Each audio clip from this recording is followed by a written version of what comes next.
Hello, everybody, and welcome to TMS episode number 17. And today we're going to be talking about a race that Marianne Williamson herself declared today the second most important race in the country.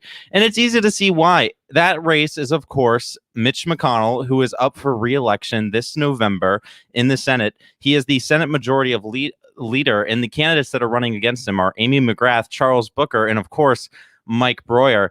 And we're going to be talking about that race today and why I think it is very important that we all rally around and support Mike Broihier. But first, we have to talk about why Mitch McConnell right now it's even more important than ever to get rid of McConnell, because I think everybody has known for a long time, obviously, that McConnell is an obstructionist. Like, just the fact that the Democratic House, whether you agree with their bills or not, they've passed so much legislation in terms of just across the board, and McConnell has just marked every single bill dead on arrival, right? But what's changed now, I think, is the fact that if you just look at where our country was and where our economy was 4 months ago, pre this pandemic, you just see how the need for change has become so much more obvious compared to how it was a few months ago. And like, here's an example. McConnell, there was the new, I think it was the phase 4 Democratic legislation that would have gave another round of stimulus checks. Obviously, we all know that we need more than just another round of stimulus checks. However, Mitch McConnell, he marked the bill dead on arrival. So we know that Mitch McConnell, he's not going to be the person that's going to deliver on all the things that we agree we need in terms of universal basic income. Another thing that happened, of course, is the fact that America is literally on fire. We saw George Floyd get murdered on camera by the Minneapolis Police Department.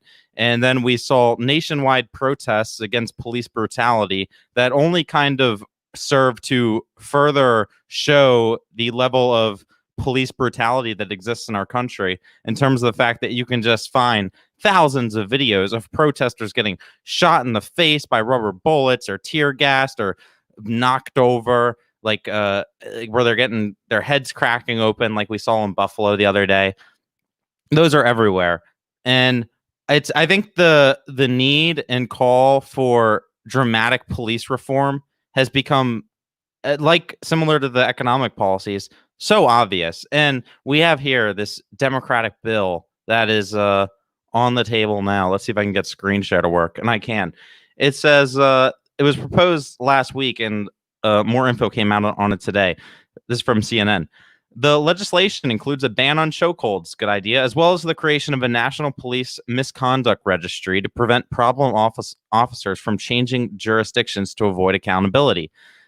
That's a really good idea, because one of the problems here is we don't have any data in terms of, and this is something that Yang's pointed out on his podcast today, we don't have any data in terms of actually what like the number and what the breakdown is upon different demographics on interactions between police and citizens, where the citizens get harmed or killed.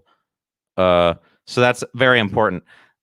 And the registry, what also would do is you have people who are jumping from officers who are fired, and then they jump 2 towns over, etc. The bill also incentivizes state and localities to mandate racial bias training, teach officers about their duty to intervene, sets certain restrictions on the transfer of military-grade equipment to state and local law enforcement, and requires federal uniformed police officers to wear body cameras.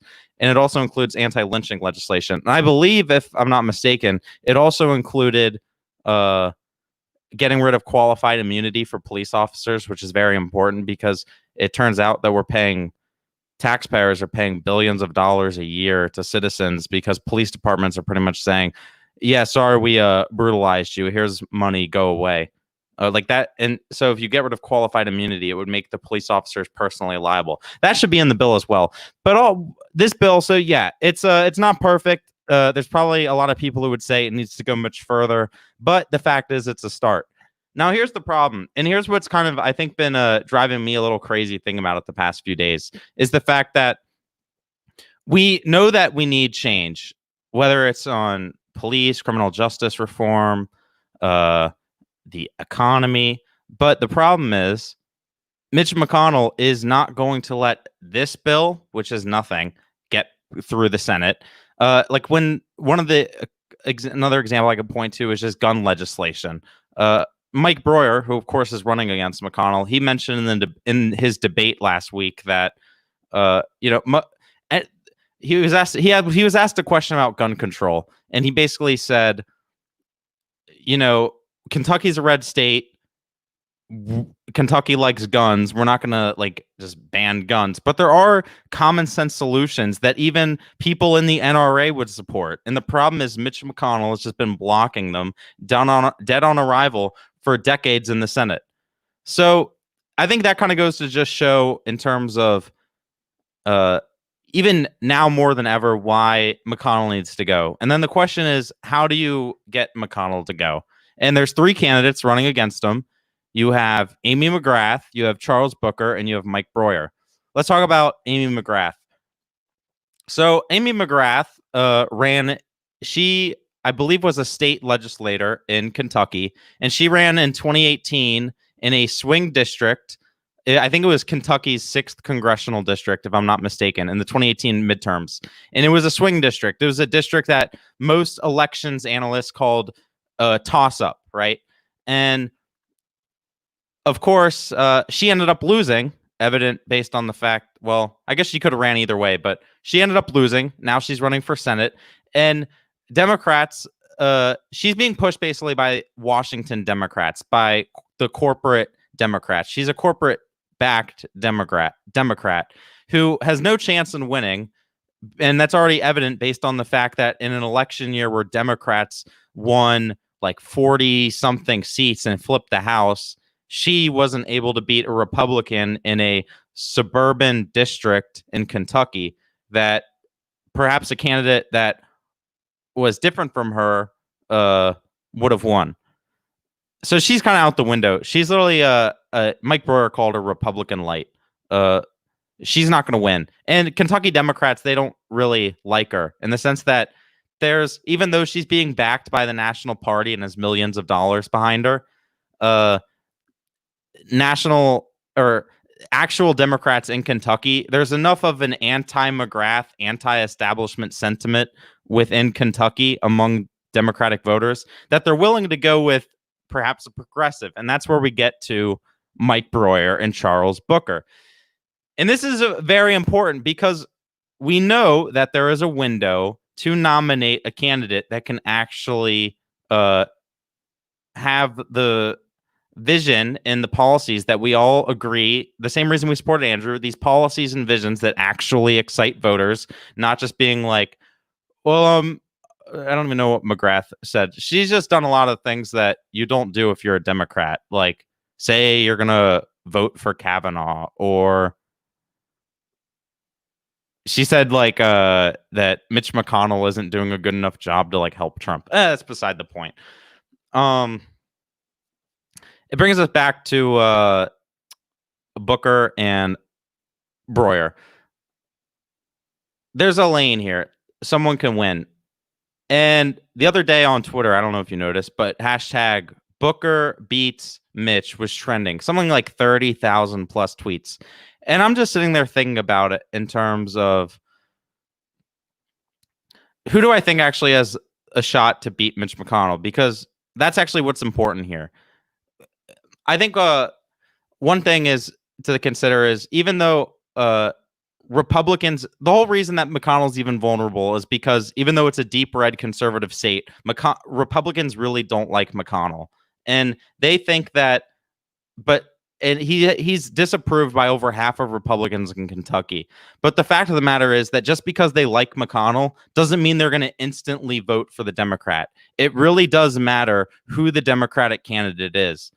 And I don't believe that Charles Booker's policies, which I think go too far to the left, are too far aligned with Bernie, is going to be the winning formula against McConnell, no matter how much McConnell's disliked. And what worries me is there's just the split going on among progressives. Is you have half of people supporting Booker and then the other half supporting Broihier. You have Marianne Williamson and Andrew Yang coming out and endorsing Broihier. Meanwhile, you have income movement and like I forget the exact name of the organization, but a big organization that endorsed Charles Booker. Charles Booker's getting a lot of attention on the Bernie subreddit. Oh, Gray Hat says, wait, I thought you were talking about Cory Booker. No, I'm not talking about Cory Booker. It gets confusing sometimes. There's a lot of Bookers. But where was I? Oh, wait, let me make myself full screen again. Oops. But where was I? My little spiel. I hope it's making sense so far. Gray Hat. No, you're good, dude. I just got to recatch my train of thought.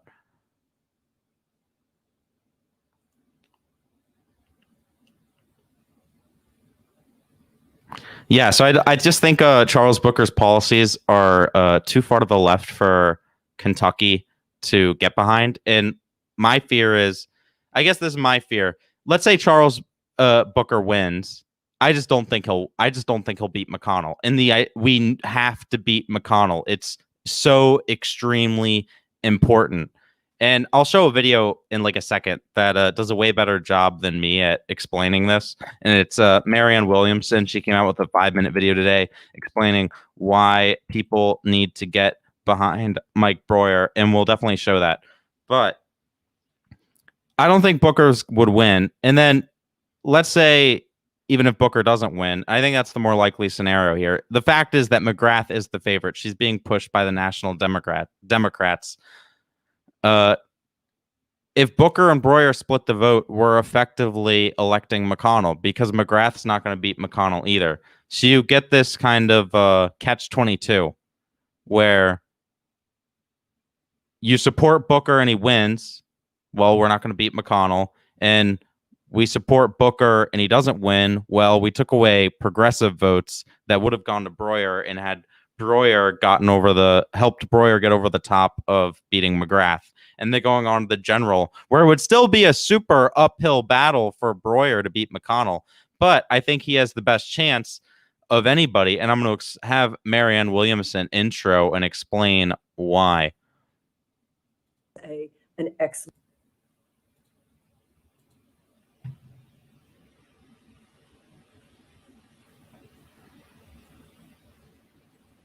Play video. Hey, everybody. I'm coming on to talk about a very, very important race. I know everybody has so much to think about right now, but this is really urgent. I hope I can help bring it into the forefront of your attention because the primary is on June 23rd. It's about Kentucky, about the primary there for the person who will run as the Democratic candidate against Mitch McConnell. I'm sure all of us realize that other than Donald Trump, there is no more important person to try to retire this year than Mitch McConnell, who is the Republican leader in the Senate. So this is the deal. As usual, there's the corporatist candidate, and then there are the progressive candidates.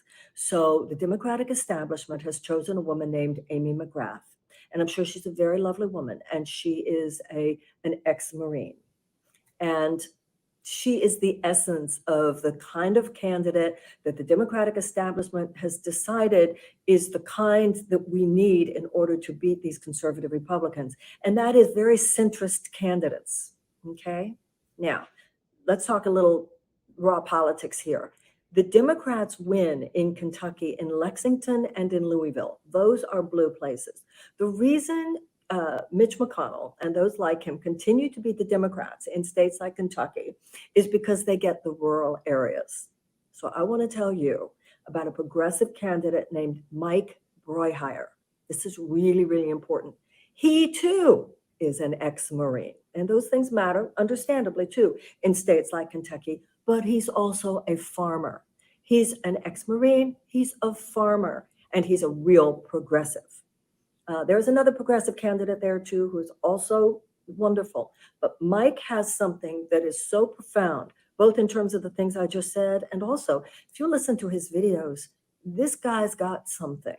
Now, going back to how the system is played. So the Democratic establishment has decided that Amy's the one. The last time I checked, and I don't know what the numbers are now, but the last time I had checked, Mitch McConnell had raised something like $17 million. Amy had raised something like $16 million. But the deal is the majority of her money comes from outside Kentucky because Democrats everywhere are like, we got to try to fight Mitch McConnell. And everybody's been told Amy McGrath is the one to do it. Kentuckyites, first of all, don't like that. They don't like the idea that just all this money is coming in from elsewhere. I read today that Mike Broihier is also already on our list of endorsees, but I read that he's running his first TV ad. And what that says to me is that people are starting to hear this message. This is so important.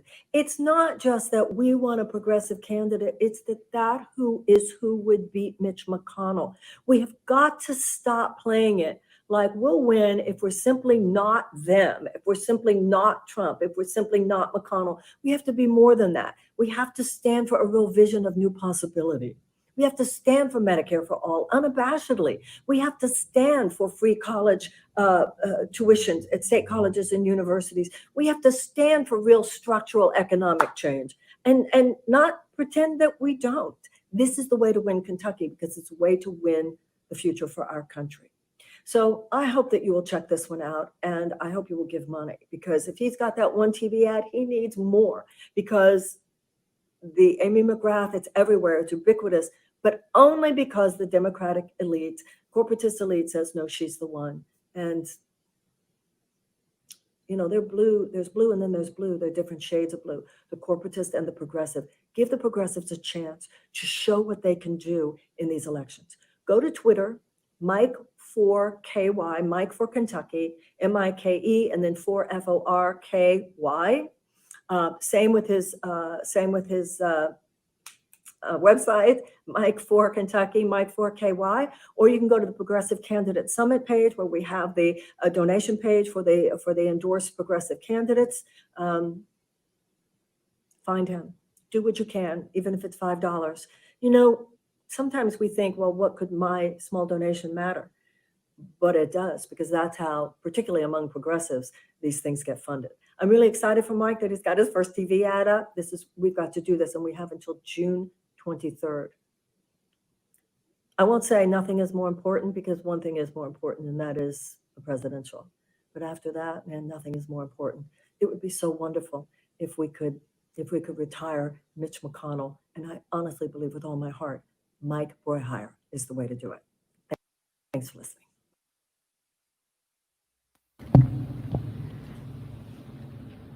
Very well said by Marianne Williamson, who was also on Paget Cake today. So if you haven't seen that, make sure you check it out. But what I was just thinking is, I interviewed Mike Broihier on the channel before, and he told me that you will not find a single person in Kentucky who doesn't know either a veteran, a farmer, or a school teacher. And here's the thing about Mike Broihier. He's a retired Marine Lieutenant Colonel, veteran check. If that's because a lot of, as Marianne said, a lot of people do care about that in Kentucky. Public school teacher, check. Understands the education system, which is way behind in Kentucky compared to the rest of the country. Another reason why Mitch McConnell really needs to go. And then third reason is he's a farmer. He has an actual farm where he farms sustainable asparagus. And the fact of the matter is that even if a Democratic candidate won every single Democratic vote in Kentucky and won half of the independent votes, or even a little over half of the independent votes, there's still so many Republicans in Kentucky that are mostly rural farmers that put McConnell over the top at every election cycle, that you need someone like Mike Broihier who can connect with them because he is one of them, because he is a candidate that models himself after Andrew Yang in terms of being not left, not right, but forward, just focused on the solutions that are going to help the country. And that's why I think that with the primary being on June 23rd, and right now it's June 8th, we have to do every single thing we can as the Yang Gang to help Mike Broihier get over the finish line so that we can have a real chance at beating Mitch McConnell. Because, I mean, even if, like, I know, we have Joe Biden as the Democratic nominee. Anything that Joe Biden wants to do, albeit there's probably a lot more that Joe should probably have on your policy platform right now. Anything he wants to do, it's going to be dead on arrival if McConnell's still the senator. If Andrew Yang were president, it would be dead on arrival because McConnell is the senator in charge of the Senate. And it really is it just comes down to policy. I think Broihier is progressive but still moderate enough that he won't turn off too many of those people that are Republicans that just won't vote for Bernie Sanders-esque candidates. I think that's kind of the end of my argument. Anna says she donated today. I'm like all in on the Mike Broihier campaign. I read this article. If you haven't seen it yet, it's in Rolling Stone it came out maybe 2-3 weeks ago. And it talked about the origin of Mike's campaign in terms of, to start the campaign, he literally sold his motorcycles, I think a donkey, and like a few other like random things. And to go from that to where, he's being endorsed by Marianne Williamson, Andrew Yang, and also Richard Ojeda, who knows a thing or two about being a Democrat and trying to run in a super conservative area such as West Virginia, which is where Richard Ojeda ran. He endorsed Mike Broihier. I think all the indivisible Kentucky groups, they endorse Mike Broihier. It's going to be a real uphill battle, but if we do everything that we can as a group to try to push Broihier, we can at least look at ourselves at the end of the day and be like, we put everything that we had into it, and whatever the results are, at least we don't have to have regrets. So I don't know. Can Dems take back the Senate this time around? I don't think it's likely, but I think it's possible. I think that as Mike Broihier said, he said, I guarantee you, if we beat Mitch McConnell in Kentucky, Democrats are going to win back the Senate.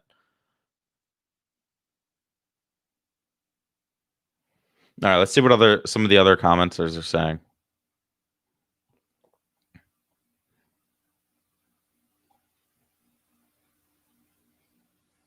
Trumper for Yang in the chat.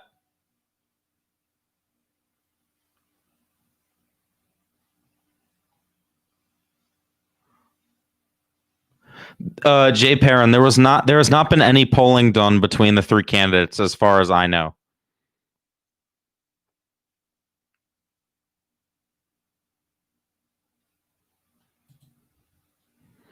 Ms. Williams says, Zach and Matt, y'all had some alt-right vibes earlier this year. If you want credibility, y'all got bridges to rebuild.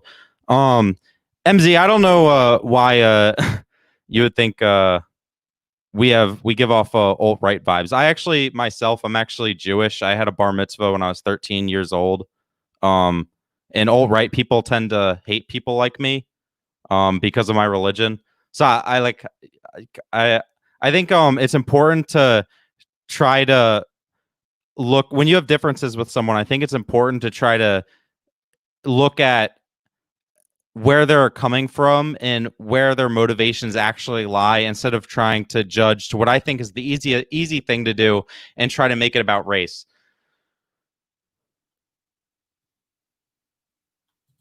So Trumper for Yang. Interestingly, I actually have the same concern. I'll be honest. I was talking about this with a friend earlier, and I'm like, I'm so weird politically. So I want McConnell to lose very badly because I think McConnell, as I said, is an obstruction to any sort of change or progress moving forward. And but at the same time, I actually don't know if I want Democrats to win the Senate. So that's I don't make sense.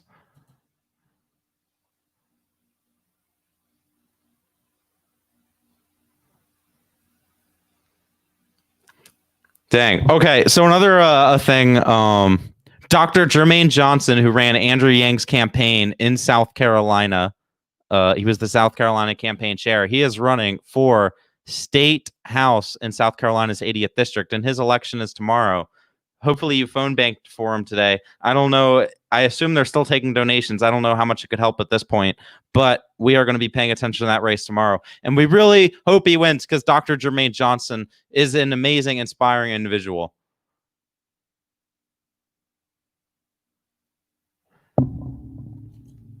Yeah. And it really does. It depends on the shade of blue Democrat, like Marianne said today. It's very important to not mistake disapproval with Republicans among Republican voters as the equivalent of, okay, we're just going to vote for any Democrat, because it's just not true.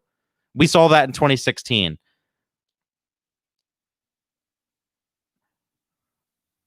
Interesting.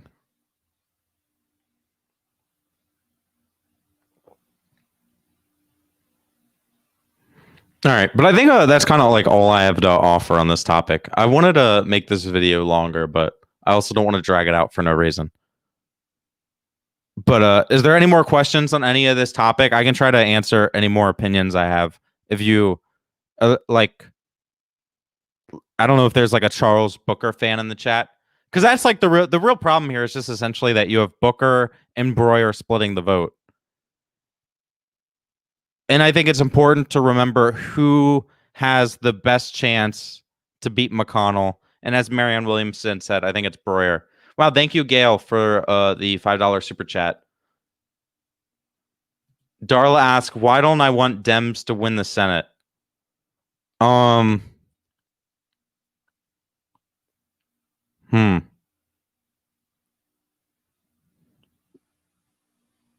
Probably because I'd prefer that there be a check on House Democrats and on Joe Biden if Joe Biden becomes president. But at the same time, it's important to acknowledge that the Mitch McConnell is not the type of check that should be had, because he's not a check. He's really just a fence. He's Donald Trump's wall, but inside the halls of Congress, where he blocks anything and everything from actually happening. But I mean, as Tertiary says, Republicans and Democrats are both not good parties. They're both extremely flawed. We're not going to win with either of them, and it's really just about choosing the lesser of two evils. It's unfortunate, but that's the reality of the situation. YouTube Andrew Yang says, if Republicans had the House, would you want Dems to have the Senate? McConnell's not whip. He's Senate Majority Leader, Gray Hat. If Republicans in the House, would you want Dems to have the Senate?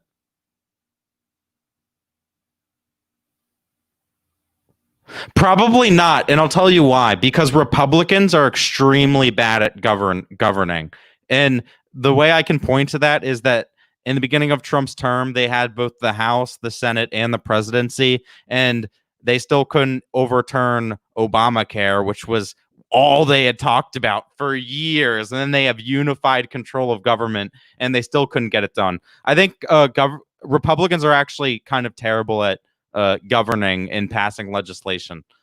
So it doesn't concern me as much as if Democrats have unified control. I think the Democrats are better at getting legislation passed than Republicans.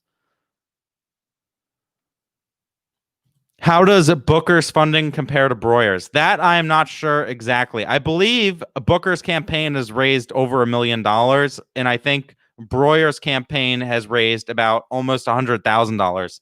And that sounds like an insane gap, but it's going to be an insane gap either way, because as I mentioned earlier, McGrath has millions of dollars from Washington-backed corporate Democrats.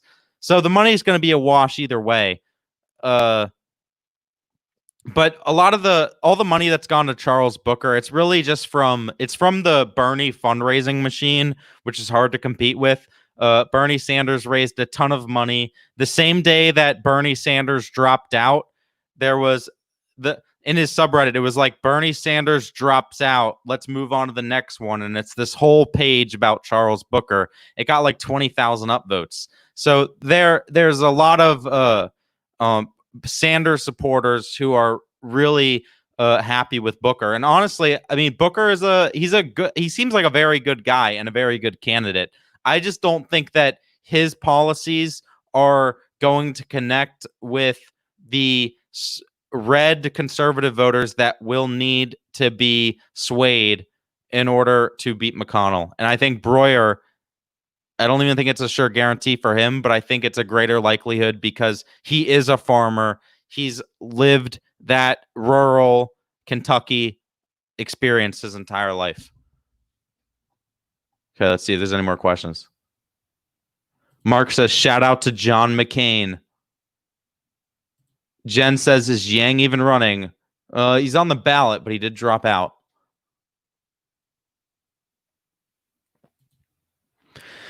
Yeah, Booker, Charles Booker's currently in the Kentucky House.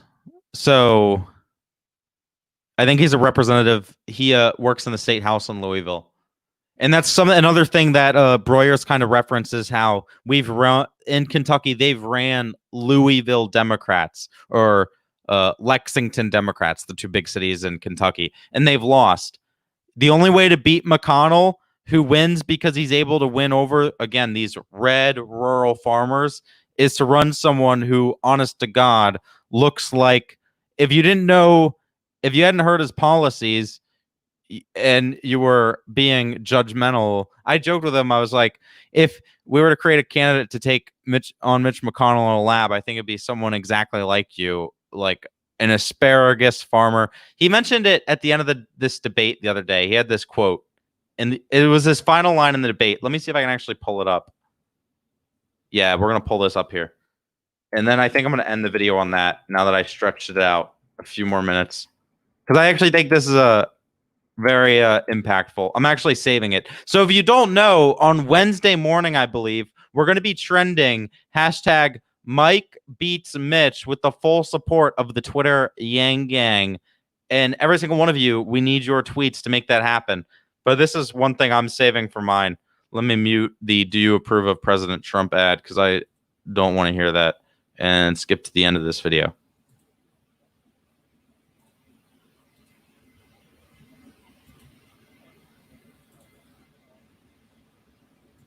Hold up. I don't even know if you guys can hear this.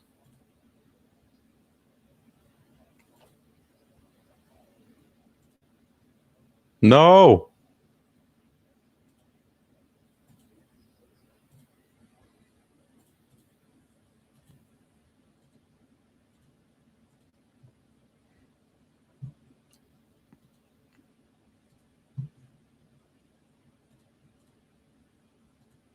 Yeah, I need to work on my technical abilities.